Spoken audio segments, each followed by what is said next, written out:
1957 நான் நாடாளுமன்றத்துக்கு தேர்ந்தெடுத்துக்கு சென்ற பொழுது, அப்பொழுது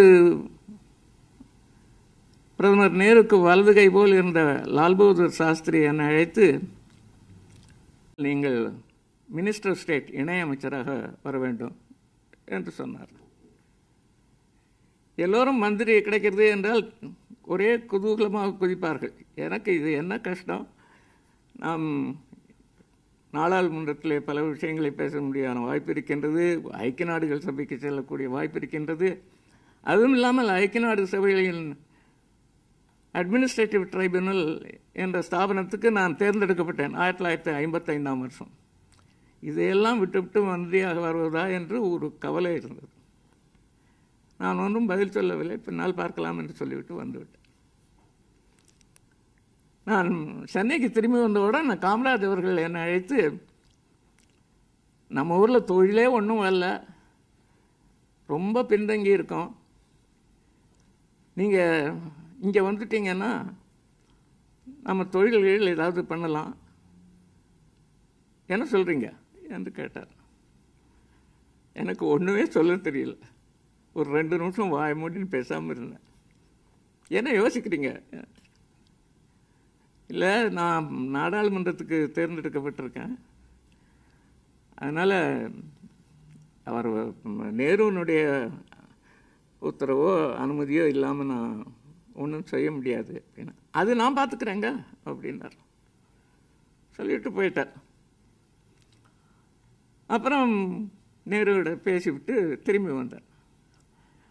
திரும்பி வந்தோடனே நான் கேட்டேன், நேரு என்ன சொன்னார்னு. காமராஜ் சொன்னார், ஏன் அவனை டிஸ்டர்ப் பண்ணுறீங்க, அவன் ஐக்கிய நாடு சபை ஒர்க்கெல்லாம் செய்துட்டு இருக்கான், எதுக்காக நீங்கள் டிஸ்டர்ப் பண்ணுறீங்கன்னு கேட்டார்.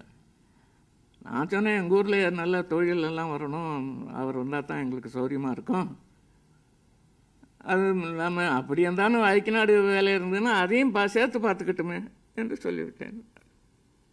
எனக்கு ரொம்ப சந்தோஷம். ஐக்கிய நாடுகள் சபை வேலை இந்த மந்திரி பதவி ஏற்றுக்கொள்வதனால் அது நின்று போகாது என்ற உறுதி எனக்கு மிக மகிழ்ச்சி அடைத்தது. நான் ஏற்றுக்கொண்டு தமிழ்நாடு தொழில்துறை அமைச்சராக பணியாற்றினேன்.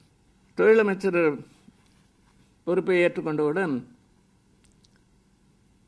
பெரிய தொழில்கள், கனரக தொழில்கள் எல்லாம் வைக்க வேண்டும், மற்ற மாநிலங்களெல்லாம் நம்மை பார்த்து பொறாமைப்படக்கூடிய அளவுக்கு அதை பெருக்க வேண்டும். எப்பொழுது பார்த்தாலும் தொழில் நிறுவனங்கள் தொடர்ந்து ஏற்படுத்தி கொண்டு வர வேண்டும் என்றெல்லாம் மனக்கோட்டை கட்ட ஆரம்பித்தேன். ஆனால் தமிழ்நாட்டிலோ உயர்ந்த மூலப்பொருள்கள் இல்லை. இரும்பு கனியை எடுத்துக்கொண்டால் அதில் இருக்கக்கூடிய இரும்பு சத்து 45%. பீகாரை எடுத்துக்கொண்டீர்களானால் அங்கு இருக்கக்கூடிய இரும்பு கனியினுடைய சத்து Fe என்று சொல்வார்கள், ஃபெரஸ் கண்டென்ட் 70%. நிலக்கரி எடுத்துக்கொண்டால் நம்ம தமிழ்நாட்டில் நிலக்கரியே கிடையாது. நம்மகிட்ட இருக்கக்கூடிய நெய்வேலி பழுப்பு நிலக்கரி, அதனுடைய சத்து மிக குறைவு. ஆனால் நல்ல உயர்ந்த ரக மூலப்பொருட்கள்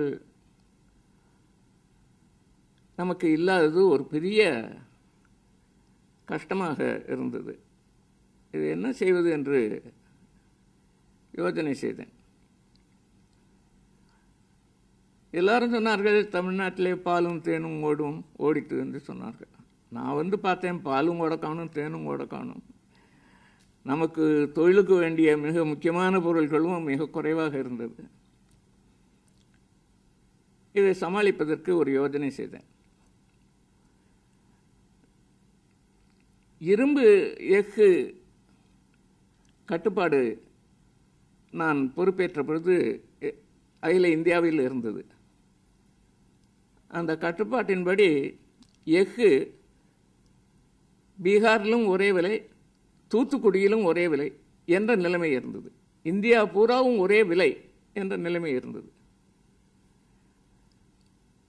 நான்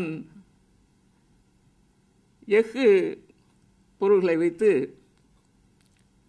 என்ஜினியரிங் தொழிற்சாலைகள் அமைத்தால் நாம் மற்ற மாநிலங்களுடன் போட்டியிடவும் முடியும்.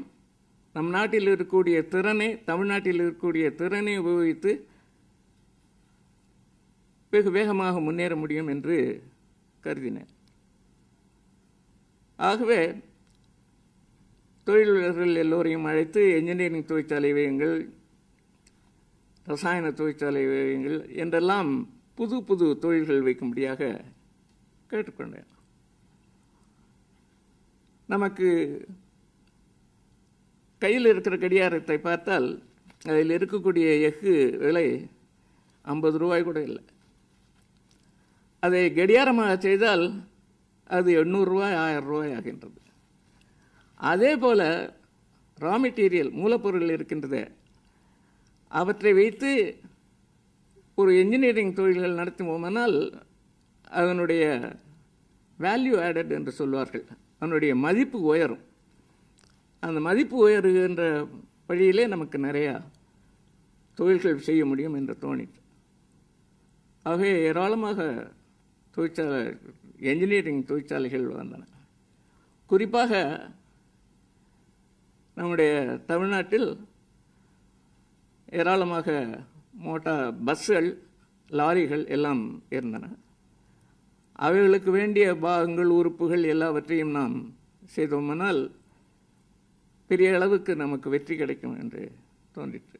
உதாரணமாக பாடியில் இருக்கக்கூடிய டிவிஎஸ் எடுத்துக்கொண்டீர்களானால் அவர்கள் ஆட்டோமொபைல் இண்டஸ்ட்ரி அதற்கு தேவையான மூலப்பொருள்கள் எல்லாம் செய்கின்றார்கள். மிக பெரிய ஸ்தாபனமாக வளர்ந்து விட்டது. அதே மாதிரி பல இடங்களிலே என்ஜினியரிங் தொழிற்சாலைகள் வந்தது. ஆகவே இந்த என்ஜினியரிங் தொழிற்சாலைகள் வளர்ப்பதன் மூலமாக ஒரு நல்ல ஏற்பாடு செய்ய முடிந்தது.